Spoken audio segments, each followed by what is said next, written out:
میں اس وقت senior anchor person Nadeem ملک صاحب نے بھی جوائن کیا، ان کو بھی شامل گفتگو کرتے ہیں۔ ندیم ملک صاحب، بڑی اہم سماعت اور خاص طور پر یہ ریمارکس بھی سامنے آنا کہ بینچ 7 رکنی ہوگا یا نہیں، یہ اختیار صرف اور صرف چیف جسٹس کا ہے۔ آپ اس پوری سماعت کو کیسے دیکھ رہے ہیں کہ اب تو ریکارڈ بھی طلب کر لیا گیا ہے، جو بھی بحث ہوئی قائمہ کمیٹی میں اور جو اس وقت رولز ہیں سپریم کورٹ کے، اس حوالے سے بھی جو پارلیمانی کارروائی ہے اس کا ریکارڈ بھی طلب کر لیا گیا ہے۔ دیکھیے، اس میں کچھ ایسے ایشوز ہیں کہ بہت ہی مناسب ہوگا کہ سپریم کورٹ اس کو بڑے تحمل سے لے کر چلے، اور جتنا غیر متنازع اس چیز کو رکھ سکتی ہے سپریم کورٹ، بہت بڑی ذمہ داری ہے چیف جسٹس کی کہ اس کو غیر متنازع طریقے سے آگے بڑھائے۔ اگر فل کورٹ سے سارے فریق متفق ہوتے ہیں تو فل کورٹ کی طرف چلا جانا چاہیے، کیونکہ یہ قانون وہ ہے جو آئندہ سے سپریم کورٹ کی ورکنگ کے حوالے سے اور قانون سازی کا اختیار جو ہے پارلیمان کا، اس کا رخ متعین کرے گا۔ ابھی جو آئین کی موجودہ شکل ہے اس کی روشنی میں آرٹیکل 191 یہ کہتا ہے کہ subject to law and the constitution supreme court اپنے قوانین خود وضع کر سکتی ہے۔ تو وفاقی حکومت کا موقف یہ تھا کہ یہ جو سبجیکٹ ٹو لا والی پروویژن ہے اس کے تحت ابھی تک کیونکہ نیچے کوئی قانون بنا نہیں ہوا تو ہم قانون سازی کر سکتے ہیں۔ پھر دوسری فیڈرل لیجسلیٹو لسٹ ہے، اس کا سیکشن 55 یہ کہتا ہے کہ آپ سپریم کورٹ کے اختیار کو کسی صورت کم نہیں کر سکتے، لیکن یہاں وفاقی حکومت کا موقف یہ ہے کہ ہم نے سپریم کورٹ کا اختیار کم کر کے اپنے ہاتھ میں تو لیا ہی نہیں ہے، صرف اس کا طریقہ کار واضح کیا ہے کہ بجائے یہ کہ صرف چیف جسٹس از خود نوٹس نہیں۔ لیکن ندیم صاحب، آپ کہہ رہے ہیں فل کورٹ بننی چاہیے، لیکن فل کورٹ بننے پر تو ہم دیکھ رہے ہیں کہ انہوں نے یہ استدعائی مسترد کر دی ہے۔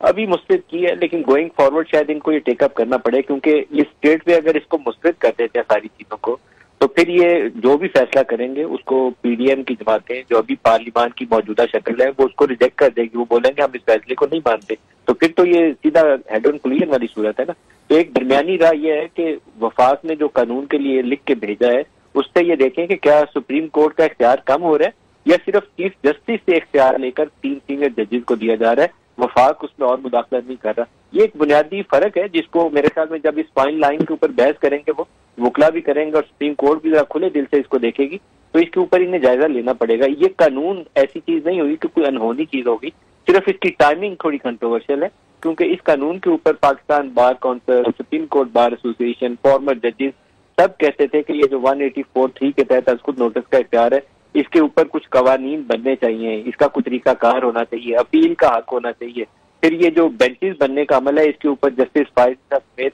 بیشتر ججز جو ہیں وہ پبلکلی ایک پوزیشن لے چکے ہیں کہ یہ بڑا ٹرانسپیرنٹلی آگے بننا چاہیے، تو اس کے اوپر مطالبہ موجود تھا پر لاسٹ مینی ایئرز اس کے اوپر بات کی جا رہی تھی۔ ابھی صرف ہوا یہ ہے کہ ایک متنازع کنٹروورشل الیکشن کا کیس ہے سپریم کورٹ کے سامنے اور اس دوران پارلیمان نے اس قانون کو پاس کر دیا، ادروائز شاید اس کی ایکسیپٹنس زیادہ آسانی سے ہو جاتی۔ تو اب اس کا میرے خیال میں سپریم کورٹ کو بڑا دل کر کے فل کورٹ کی طرف چلے جانا چاہیے۔ بعض چیزیں ہوتی ہیں جتنی متنازع ہو جائیں ان کی امپلیمنٹیشن ممکن نہیں ہوتی۔ الیکشن کا جو حکم تھا سپریم کورٹ کا اس کو نوٹس کے حوالے سے اس میں بھی یہی ہوا، سپریم کورٹ کا حکم ہو گیا 30 اپریل کراؤ، نہیں ہوا، 14 مئی کراؤ، نہیں ہوگا 14 مئی کو، اب 14 مئی کی بجائے 30 مئی بھی کہہ دیں، 30 مئی کو بھی نہیں ہوگا، کیونکہ یہ وہ ایشو ہے جہاں پر مختلف جو پلیئرز ہیں، مختلف اسٹیک ہولڈرز ہیں، ان ساروں کی ان پٹ کے ساتھ آپ آگے بڑھ سکتے ہیں۔ یہ ڈکٹیشن کے تحت آرڈر امپلیمنٹ نہیں ہو سکتا، اور یہ انتظامی حکم سپریم کورٹ کا اگر پارلیمان کہتی ہے ہم نہیں مانتے تو پھر آپ سپریم کورٹ کو بیڑا گرد کر رہے ہیں، وہ بھی نہیں کرنا چاہیے۔ تو اس لیے یہاں بڑا دل کر کے سارے فریقین جو ہے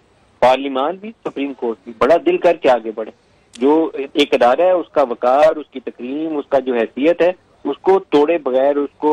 ڈیمیج کیے بغیر جو قانون کی اور آئین کی منشا ہے اس کے مطابق آگے بڑھنے کی راہ نکالے۔ مجھے لگتا یہ ہے کہ ابھی بھی سپریم کورٹ شاید اس طرف نہیں جائے گی، فل کورٹ کی طرف، لیکن جب تک وہ جائیں گے نہیں اس قانون کے اوپر جو بھی وہ فیصلہ کریں گے وہ متنازع رہے گا۔ ابھی موجودہ پارلیمان میں 2/3 کے تحت کوئی قانون بنانے کی آئین میں ترمیم کی صلاحیت نہیں ہے، لیکن پوسٹ الیکشن جو بھی پارلیمان بنے گی وہ اس کے اوپر سب سے پہلی میرا خیال ہے قانون سازی اسی کے اوپر اٹھا کر کرے گی، کیونکہ یہ جو جوڈیشل ایکٹیویزم ہے اس نے بہت سارے معاملات میں، ریاست کے معاملات میں، ریاستی امور کے اندر مشکلات پیدا کر دی ہیں۔ وہ کبھی روک لیتے ہیں کہ یہ اسٹیل ملز کی پرائیویٹائزیشن روک دو، کبھی کہتے ہیں ریکوڈیک جو ہے وہ آپ نے کیوں اس کمپنی کو دے دیا انویسٹمنٹ کرنے کے لیے، ڈیل ہی غلط ہے کینسل کر دو۔ بعد میں ریاست کو پھکی پڑتی ہے 400 ارب کی اسٹیل ملز میں، 11 ارب ڈالر کا ایوارڈ آ جاتا ہے ریکوڈیک میں۔ تو یہ وہ چیزیں ہیں جہاں سپریم کورٹ کو کچھ اپنی حدود و قیود کا تعین کرنے کی بھی ضرورت ہے کہ کون سے معاملات میں سپریم کورٹ کو آنا چاہیے اور کون میں نہیں آنا چاہیے، اور اگر وہاں پر کوئی ایک طریقہ کار وضع کیا جاتا ہے کہ 3 سینئر وہ ججز بیٹھ جائیں تو بالکل کرنا چاہیے۔ کیونکہ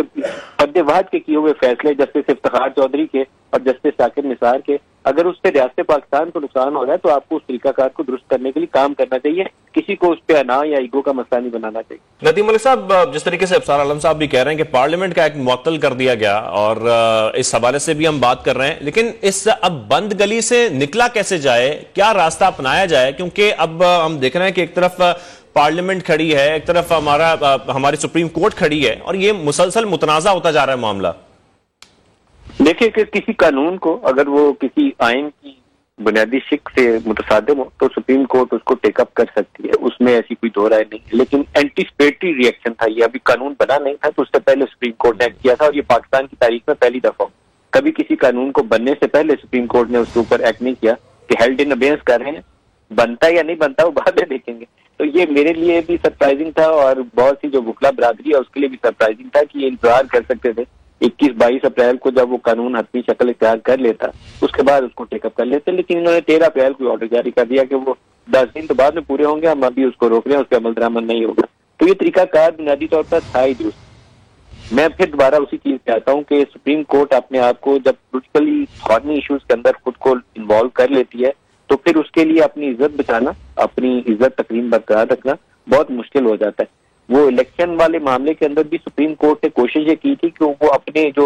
اس کی ایڈمنسٹریٹو پاور ہے وہ یوز کر لے، الیکشن کمیشن کی بھی، اور اسٹیٹ بینک آف پاکستان سے فنڈز بھی لے لے، اور وہ ڈکٹیٹ کروائے گی اور فیصلے پہ عمل درآمد ہو جائے گا۔ یہاں اس کی اتھارٹی چیلنج ہوگی، یہ اچھا نہیں ہوگا کیونکہ پوری پارلیمنٹ نے کھڑے ہو کے کہہ دیا کہ آپ کا فیصلہ ہم نہیں مانتے، تو سپریم کورٹ کا فیصلہ اگر وہ پارلیمنٹ ہی نہیں مانے گی تو جیسے میں اور آپ کو مانیں گے۔ تو یہ ایک ایسا ایشو ہے جو ججز کو بار بار سوچنا چاہیے کہ ادارہ ہم توڑ رہے ہیں، یہ ادارہ نہیں ٹوٹنا چاہیے۔ 63A کے فیصلے میں بھی یہی ہوا تھا، اس کے اوپر ججز کے اندر سے آواز آئی کہ یہ it amounts to rewriting of the constitution, غلط کام ہوا۔ پھر یہ جو الیکشن والا کیس چلنا شروع ہوا تو 9 رکنی سے 7 رکنی بینچ بنا، 7 میں سے 4 نے اس کے خلاف رائے دی، پھر الٹیمیٹلی 3-2 سے فیصلہ آیا تو 4 ایک طرف کھڑے تھے اور 3 ایک طرف کھڑے تھے۔ اب وہ سپریم کورٹ کے اندر دوبارہ اس کی تقسیم موجود ہے، تو اس سپریم کورٹ ایسی صورتحال کے اندر جہاں اس کے سینئر 3 جو ججز ہیں چیف جسٹس کے بعد وہ تمام،